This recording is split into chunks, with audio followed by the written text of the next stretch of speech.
Boa noite, grupo Superação com Amor. Boa noite, sejam todos bem-vindos aqui a mais um encontro ao vivo nesta quinta-feira.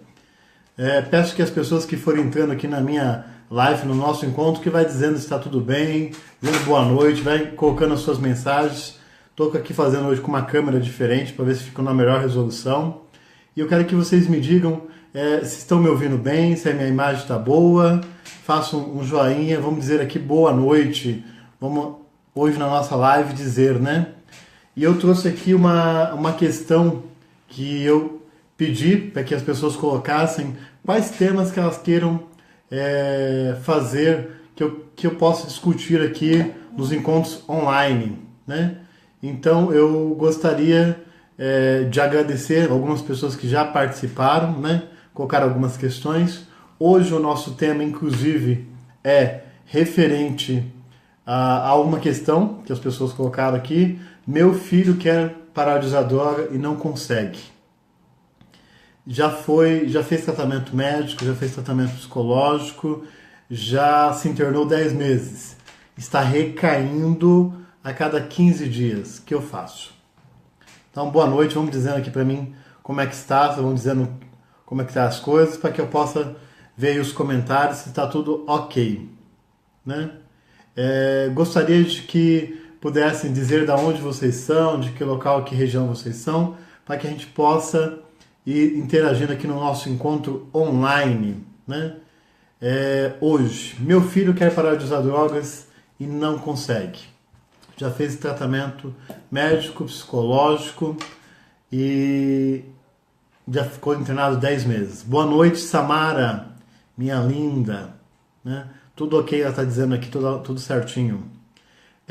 Quantas vezes, né, as famílias buscam um tratamento, buscam uma ajuda e acreditam que a internação é algo que vai resolver todos os problemas, todas as soluções. É isso que a gente vamos começar a pensar na noite de hoje sobre esse tema, né? Meu filho quer parar de usar drogas e não consegue. Já fez tratamento médico, psicológico, ficou internado 10 meses. Desculpa. E não consegue. Então nós vamos pensar hoje, vamos refletir sobre Boa Noite Perpétua. Seja bem-vindo aqui ao nosso encontro de hoje. O que é esse movimento, né? De que tem a recaída, de quem está sempre usando a droga, não consegue se manter-se bem, né? Como que é isso? Vou fazer um comentário aqui para ver se eu consigo. Eu estou usando o computador e estou usando o celular aqui para a gente ver hoje. Estou fazendo um novo teste aqui, conforme vocês forem comentando. Olá, bem-vindos. Sejam todos bem-vindos aqui. Nós temos que pensar o que buscamos de tratamento, o que buscamos de ajuda para as pessoas que estão na nossa vida que usam drogas. Primeiro, nós acreditamos que, às vezes, buscando uma internação, as clínicas vendem muito isso. Eu fui dono de clínica, fui coordenador, e às vezes existe um movimento muito grande de que a internação resolve-se tudo, né? E a gente não deve pensar que a internação ela é responsável por tudo aquilo que irá mudar na vida de um dependente de drogas, né? A gente não pode depositar na clínica uma expectativa de mudança na internação. Boa noite, Sandra, minha querida, de Guarapari, Espírito Santo. Seja bem-vindo aqui novamente ao nosso encontro online. Então, nós temos que pensar isso, que às vezes a internação, às vezes não, sempre a internação é o último caso, é o último momento da busca de ajuda para um tratamento de um dependente de drogas.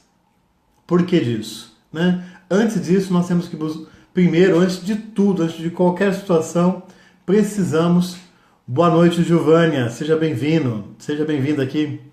Nós temos que pensar, primeiro, sentar e ter uma conversa franca daquilo que está acontecendo na nossa vida. Eu já disse em alguns vídeos meus de que a família fica muito refém, presa dos sentimentos quando ela descobre que o filho, o seu marido, o seu sobrinho, o seu irmão está usando drogas. E esses sentimentos fazem com que as pessoas se tornem paralisadas, se tornem-se ali angustiadas. Boa noite, Aline, Ana, seja bem-vinda. Boa noite, Malta, seja bem-vinda. Então, eu acho que precisa-se ter, primeiramente, clareza daquilo que está acontecendo. A família, ela tem um movimento, através desses sentimentos, de tomar atitudes não assertivas. André, mas ele está querendo parar de usar droga, esse é o nosso tema de hoje. Ele não consegue. Nós vamos chegar lá, de que não é somente a internação, existe uma questão de comportamento a ser trabalhado. Boa noite, olá, boa noite, André, um abraço, Alfredo Votorantim. Boa noite, seja bem-vindo aqui à nossa live, muito bem-vindo aí de Votorantim. Helenária, boa noite, seja bem-vinda, né, aqui ao nosso encontro dessa quinta-feira. E aí, esses sentimentos muito predominantes, né, muito fortes, de quando você vai encarar, porque esse encarar não quer dizer, às vezes, que você aceita o que está acontecendo na sua casa. Boa noite, Marlene, seja bem-vinda. Então, a família começa a tomar algumas atitudes de forma irracional, até porque elas estão tomadas, né? Rosa de Fátima. Eu internei devido a maconha, é transplantado renal há 6 meses de internação, saiu com 5 meses devido a emagrecer muito, houve deslocamento do rim e após 2 meses voltou a fumar. Diz que a maconha é medida medicinal. Fiz o curso durante 5 meses para entender, adoeceu a todos. Boa noite de Recife. Seja bem-vindo, Rosa. Os dependentes, Rosa, aproveitando o seu gancho aqui, sempre vão defender num aspecto de manipulação, inclusive o uso da maconha. Eles dizem que é medicinal, que é natural, e isso é muito questionável, porque a maconha tem efeitos colaterais, efeitos no pensamento, no coração, para várias pessoas, né? E aí, infelizmente, às vezes a gente fica preso nessa questão das justificativas que eles fazem.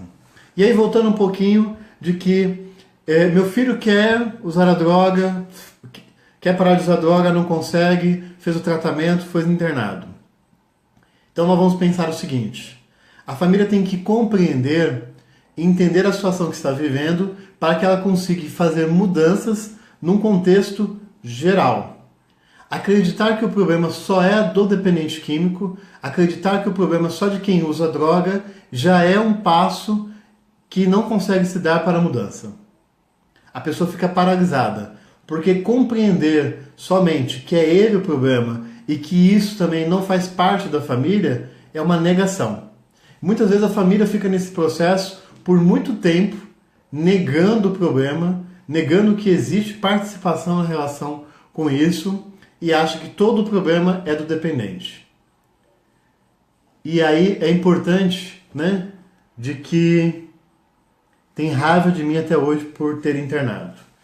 E aí nós vamos pensar, Rosa, né, de que a internação ela deve vir antes, né, antes dela deve vir algumas situações.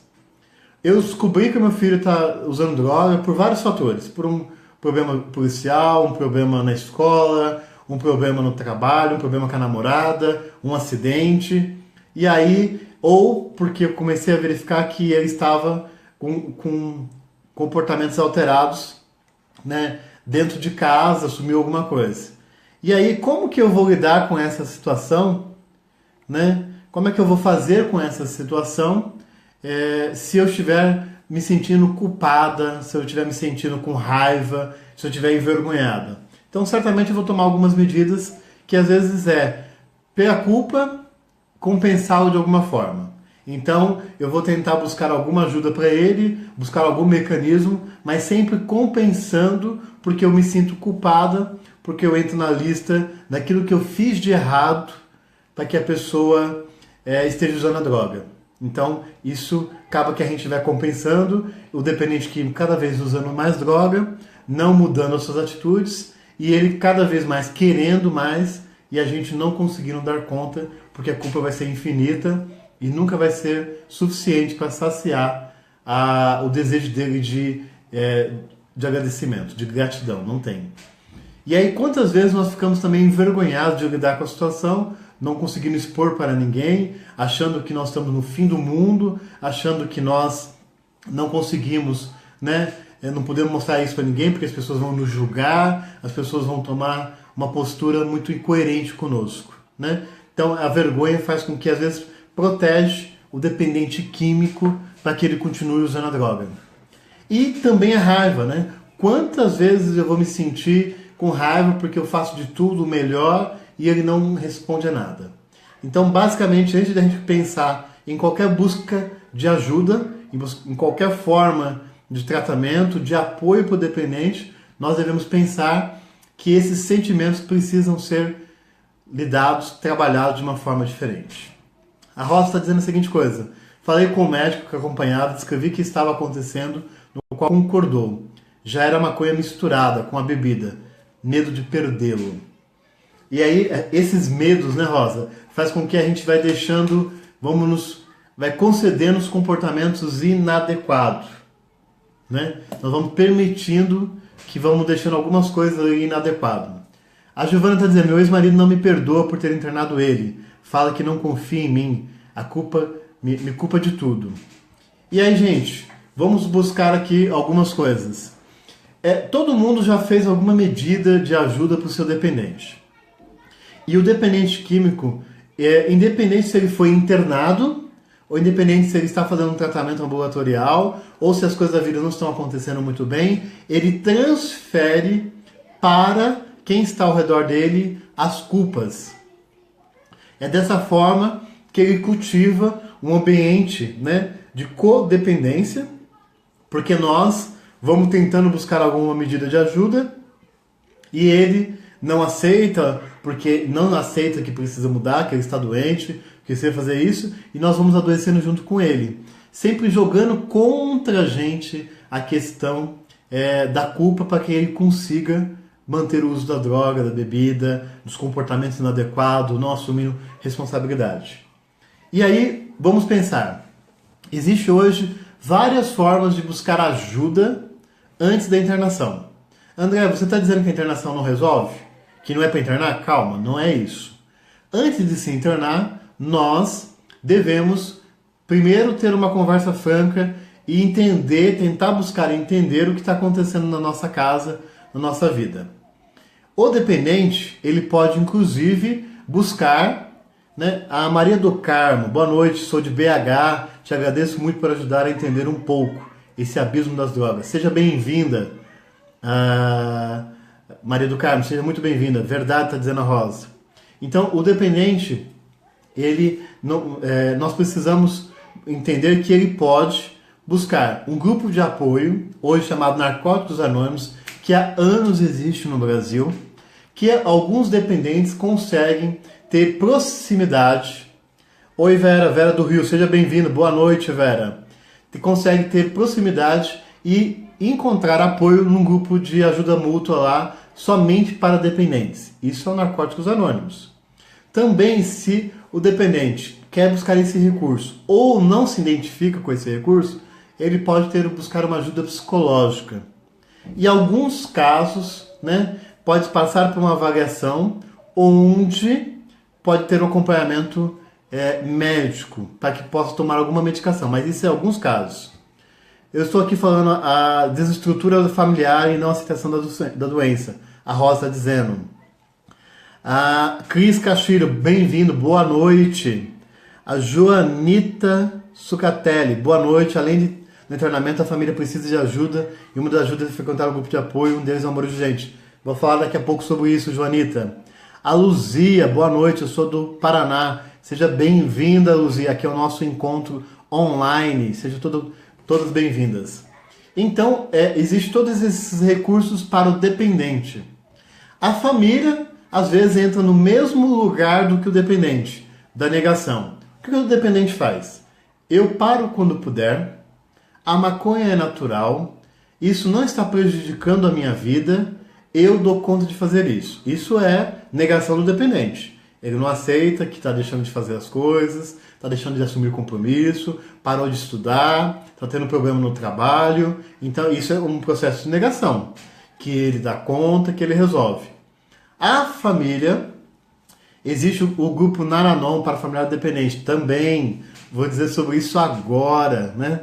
De que a família também entra no processo de negação dizendo, olha, esse problema não é comigo, isso não tem nada a ver comigo, isso aí é com ele que precisa parar de usar droga, ele que precisa se tratar, isso não tem nada a ver comigo.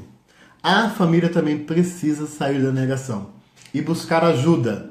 Existem grupos de apoios chamados Naranon, Alanon e Amor Exigentes, né? E também grupos, por exemplo, tem um grupo em Mogi chamado Superação com Amor. Todos esses são para famílias de dependentes químicos. Grupos que trabalham a questão do uso das drogas, mas principalmente de ajuste de comportamentos inadequados. Do familiar, né? Porque o familiar entra no barco da dependência química, se tornando codependente, anulando a sua vida, esquecendo de fazer as suas coisas para si e começa a fazer, né? Celebrando recuperação também, que é tanto para o dependente, tanto para a família. É verdade, Alfredo, obrigado, desculpa por ter comentado. Muito forte, muito presente da Igreja Batista. Vários lugares tem, celebrando a recuperação. Não podemos esquecer disso, né? De que também dá apoio para a família e dá apoio para o dependente. Então, nós, às vezes, nos esquecemos de que nesse ritmo que vivemos com o dependente químico, nós vamos adoecendo junto com ele.